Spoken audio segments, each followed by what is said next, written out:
Okey. Game dia adalah permainan kampah kata, boleh? Kuat, kampah kata kuat lagi, say hi. Okey, kita hi pada maksudnya adik-adik nak ditokong bukan alamak esoklah ditokong. Kita tengok pengalaman orang lain, bagaimana susahnya hidup daripada ibu bapa kita sendiri.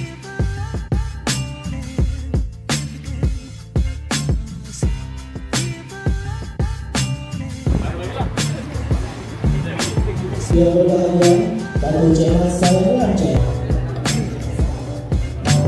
Pokok sebagai contoh teladan positif. Hanya yang kaya dan berbagai corak. Bukan menumpukan seluruh tenaga dan usaha kami untuk mencapai cita-cita tersebut. Sebagai satu idola dalam masyarakat pada hari ini, yang saya sebut tadi sebagai kita ni sebagai orang J8 mana jadi nak kan masa tu saya ingat kalau nak masuk universiti lebih kurang 45 poin kot kena tinggi masa tu lah kita tahu. Saya dulu pun macam anak-anak juga macam ni lah duduk dah, duduk dengar apa semua, dengar ceramah apa semua kan.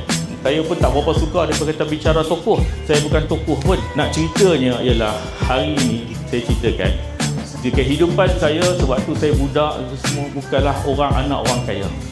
Satu hari dulu memang kita susah, tetapi ingatlah bahawa selama-lamanya Allah takkan kita. Kalau kita berusaha, kita nak apa yang kita capai, kita kena usaha. Kita kena ada keyakinan, kita kena ada kekuatan.